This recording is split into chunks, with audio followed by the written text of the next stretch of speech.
Okay, kabayan, balik po tayo muli sa ating palatuntunan ng ating alamin. Muli natin kasama si Art. Ano po? Art, dito sa inyong gatasan, medyo moderno na kaunti ito.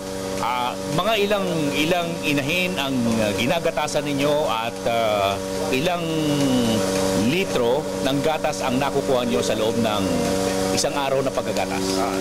Sa ngayon po, 30 inahin po yung ginagatasan namin. Tapos sa isang inahin, nakakuha po kami ng 2.5 liters a day. A day, 2.5 liters. Ordinarily, siguro naman meron kang alam dito, sa mga maliliit na kambing, native na kambing, mas kakaunti na kukuha gatas sa kanila, di ba? Konti po, pag sa native po. Mga gaano karami? Pag sa native po, siguro po, mga 0.5 lang po siguro. 0.5 lang. Pero ito, isang litro, Ito po, naka 2.5 liters a day. 2.5 liters a day. And how many days are you able to extract milk from them? Ito po, maabot po ito ng mga 8 to 9 months. Nakagagatasan po sila. 8 to 9 months po. 9 months. Pagkatapos, hinto na yon. Apo, hinto. Pero po, pag yung pinasampahan po namin yung inahin, hinihinto po namin 1 month bago po manganak. Kung 1 month bago manganak, pagkatapos mga ilang buwan siya sa kanyang sa kanyang pagbubuntis hanggang sa manganak, mga mahigit na ilang buwan? 5 buwan po ang nagdadala siya ng kambing. Po ng kambing sa loob. Nagdadalang kambing. Okay. Kapag ka nagdadalang kambing siya, pagkatapos nanganak siya, mag-uumpisa na ba kayong maggatas o hindi pa? After 1 month, alisin po namin yung anak niya, tapos gagatasan na po siya ulit. So, in other words, bibigyan niyo muna ng lakas, colostrum, at tamang natural na gatas yung mga anak. Pinapainom po muna namin sa... Tapos kukunin na. Apo. What about the, yung kanyang mga kids? Anong kanyang kakainin? Yung mga anak po nung inahin, papadedehin po natin sa bote ng gatas. Ganon. Galing po sa inahin. Hindi ba mas malaking trabaho yon at mas malaking gastos? Medyo, matrabaho, pero... Sa gastos, hindi masyado? Hindi naman po. Sa inahin din naman po nang gagaling yung Ibig sabihin, kukunin nyo rin sa kanya. Apo. Eh, ba't hindi na lang ating hayaan siyang sumuso hanggang siya ay lumaki at iwalay?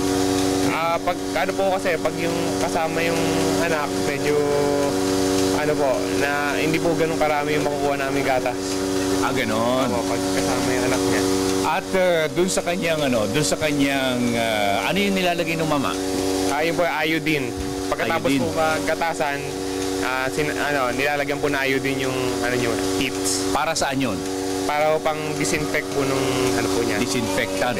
Okay. Saan mo pinag-aralan to, Art, at nagagawa ninyo itong bagay na ito? Marami po kami natutunan sa Picard po, kila Dr. Sinan Baguio. Tapos nag-research din po ako sa internet, at nakausap ko din po yung mga naggagatas sa Australia. Okay, at ito tapos na itong ginagatasan na ito. Apo, tapos na po sila. Sa palagay mo, nakailang litro po kayo ng gatas na sinabi niya? 2.5 po. Sa bawat isa? Bawat isang kambing.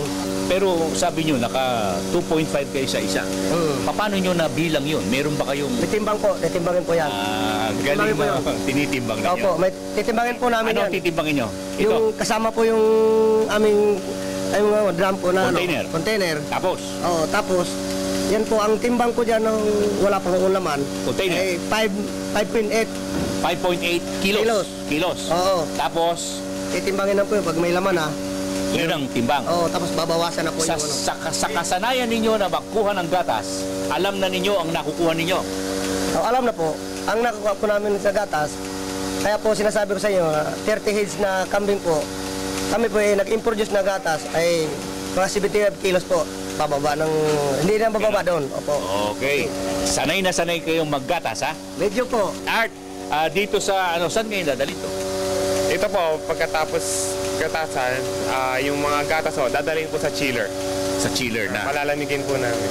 At doon sa chiller, anong gagawin nyo nun pagkatapos? Pagka nasa chiller na po, pagkatapos po nun, ipapasteurize na po yung mga gatas. And then, tapos ipapackage na po yun. and then, Tapos ibebenta na po namin.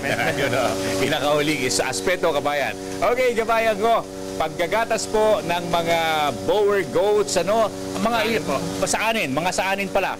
Paggagatas po ng mga saanin goats. Itong mga saanin na ito, iba-iba ang mga laki, iba-iba rin ba ang naibibigay na gatas? Opo, meron pong pagkakaiba po ng konti sa sa paggagatas nila. How do you differentiate the saanin from the bower kung ang gatas ang pag-uusapan? Kapag sa gatas po, mas marami po talagang gatas ng saanin. Okay. At sila ba naman ay talagang makakatulong sa produksyon ng mga farmer natin kung kakailanganin na kumuha at bumili ng mga saanin goats? Opo, malaking tulong po to kasi po padadamihin po nila yung gatas ng mga kambing po nung nag-aalaga po. Kung sakasakali dito sa inyong ginagawa ngayon, gaano katagal pwedeng gatasan ang isang saanin? Ito pong saanin, nagagatasan po namin yan ng mga 8 months. 8 months siya? Po. Opo. At pagkatapos, ibig sabihin yung gaano katagal siya pwedeng gatasan sa edad niya? Sa edad po, ang mga saanin po siguro po nasa 7 years po. 7 years pwede silang gatasan. 7 years. Pagkatapos kinakal na.